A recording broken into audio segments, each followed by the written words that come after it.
Next, direction of current. Now, direction of current is along the flow of positive charge or opposite to direction of flow of negative charge. जैसा हमने आपको बताया है कि किसी भी कंडक्टर में, suppose this is the conductor, तो इसमें चार्ज का फ्लो होगा due to flow of electrons. Electron negative charge होते हैं क्योंकि पॉजिटिव चार्ज फ्लो करता नहीं है. तो करंट, जो कन्वेंशनल करंट का डायरेक्शन हम डिफाइन करते हैं करंट को, it is rate of flow of charge. इसलिए सपोज इसमें अगर इलेक्ट्रॉन का फ्लो इस डायरेक्शन में हो रहा है, राइट, तो कन्वेंशनल करंट की डायरेक्शन में फ्लो करेगी opposite to flow of electron, and this is the direction of current.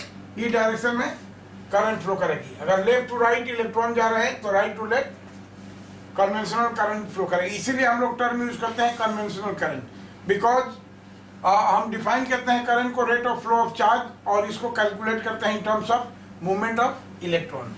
Now अब प्रॉब्लम ये है कि देखिए कि इलेक्ट्रिक करंट वेक्टर है कि स्केलर. क्योंकि देखिए हमने बोला कि इस वायर में, ये suppose this is the wire, और इस वायर में 5 एम्पियर की करंट फ्लो कर रही है, राइट. इस वायर में 5 एम्पियर की करंट फ्लो कर रही है.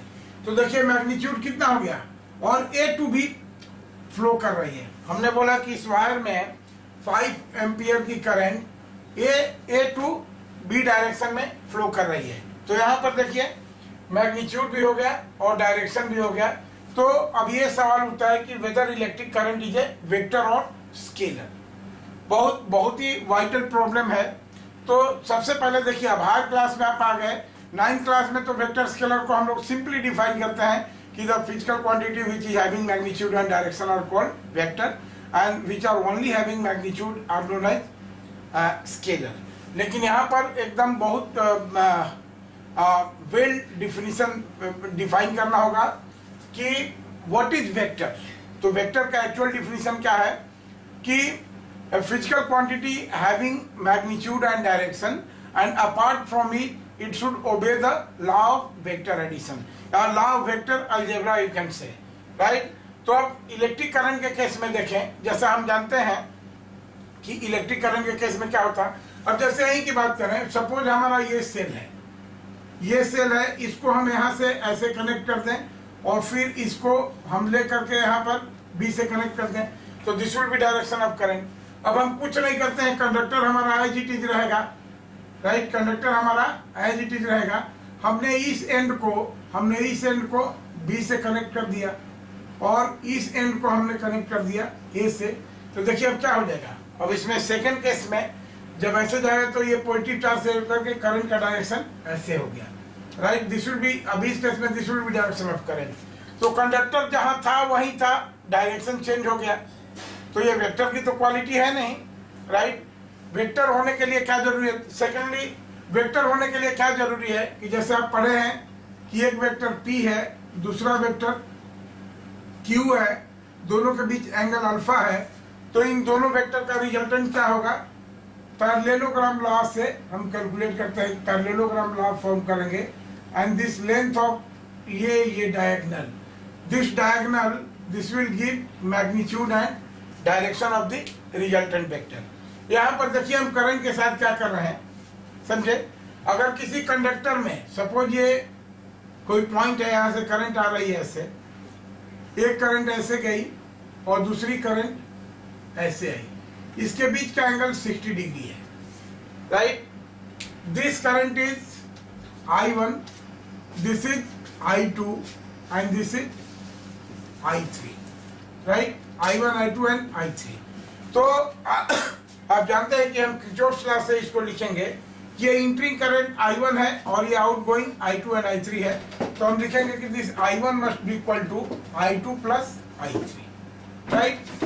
लेकिन ये नहीं होगा, चाहे इसके बीच का एंगल 60 डिग्री हो या इसके बीच का एंगल 120 डिग्री हो, कुछ भी I2 और I3 के वैल्यू पर कोई भी अंतर नहीं पड़ेगा. This I1 will always be equal to sum of I2 plus I3 and it is independent of, क्योंकि यहाँ पर पैरेललोग्राम नहीं होगा. क्योंकि अब यहाँ पर हम क्या करते हैं कि वैसे ये लगाते हैं कि दिस इज, अब यहाँ से पैरेललोग्राम पूरा करते हैं, दिस इज I1, तो this rule is not follow, यानी this doesn't follow the law of vector addition, right. this doesn't follow the law of vectorization, therefore electric current is a scalar quantity. क्योंकि for being a vector it is not necessary to having a magnitude and direction only, but it certainly should obey the law of vector addition. और law of vector addition बहुत ही दूसरे तरह का है, जैसे it does not obey the law of vector addition.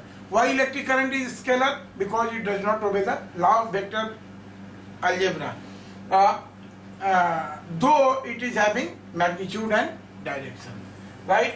अब देखिए vector algebra क्या है, जैसे मैं आपको सिंपल क्वेश्चन करूं तो देखिए वेक्टर में कि which of the following is true, right? Which of the following is true, ये क्वेश्चन है.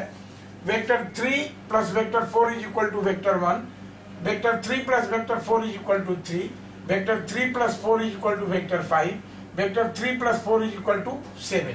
इसमें कौन सा सही है अगर हम आपसे पूछे तो पता नहीं आपका क्या जवाब होगा. You pause the video and think क्या होगा, लेकिन मैं बताता हूं कि ये सारे के सारे ऑप्शन सही हैं. क्योंकि देखिए अगर वेक्टर 3 और 4 को ऐड करेंगे तो इनका मैक्सिमम वैल्यू, ठीक है, आर मैक्सिमम वैल्यू कितना होगा 3 plus 4 that is 7 unit, right? इसका मैक्सिमम वैल्यू होगा 3 प्लस 4 7 यूनिट, और इसका मिनिमम वैल्यू क्या होगा, दिस विल बी 3 माइनस 4. इस माइनस का मतलब होता है कि अगर 4 माइनस 3 और 3 माइनस 4 जिसका मैग्नीट्यूड ज्यादा रहे तो दिस विल बी 1 यूनिट. तो now resultant of vector 3 and 4 can have any value between 1 and 7 and actually this is having infinite value 1.1, 1.11, 1.111. there may be infinite value between 1 and 7. so ये सारे के सारे option correct हैं, right? तो thus electric current is a scalar quantity because it does not obey the law of vector algebra. Okay, thank you.